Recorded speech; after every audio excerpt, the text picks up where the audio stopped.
So the odyssey at sea for the Tamils is over, but the journey continues. It's going to take months, perhaps years, for Canada's immigration process to be complete for each claimant. And in that time, many will be living in communities across Canada. Some will find work, and if history repeats itself, most will have successful refugee claims. Mary Beth Burton has the story. As the Tamils make their way off the ship that brought them to Canadian shores, their journey to make Canada a permanent home begins. They'll be held in detention for a while until there is some determination of their identity. If the applicants are not considered a flight risk or a threat to the community, they will be released while the immigration process continues. My experience has been that for most of my clients, the lag time between filing their refugee documents, namely the personal information form, which is the basis of their claim, to the hearing date is a minimum of 1 year.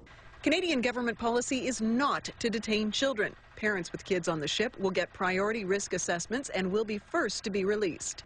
If there were any children traveling on board the vessel without a parent, it will be up to the provincial government, the Ministry of Children and Family Development, to place those kids in care or to look for relatives who might be living in the country. The ministry expects all children will at least temporarily be in their care by tonight. The last migrant ship to come to Victoria last October brought 76 men. As many as 25 of them are believed to be Tamil Tiger terrorists. All have been released into the community awaiting immigration hearings. While the public safety minister promises human smugglers will be prosecuted, that might be difficult to do. Most people who are on the boat would be loath to identify someone as being a bad guy because invariably they have relatives back in the home country who could be made victims of the Tamil Tigers. Canada has the highest concentration of Tamils outside Sri Lanka. This will likely be their basis for an immigration application. Fear the Tamil Tigers and what the Tamil Tigers have done or could do to us. And we're not safe anywhere else in Sri Lanka because we fall within a demographic profile of suspicion, harassment and persecution by the Sinhalese majority. Well, the Conservative government is definitely using the migrant people for their own political ends.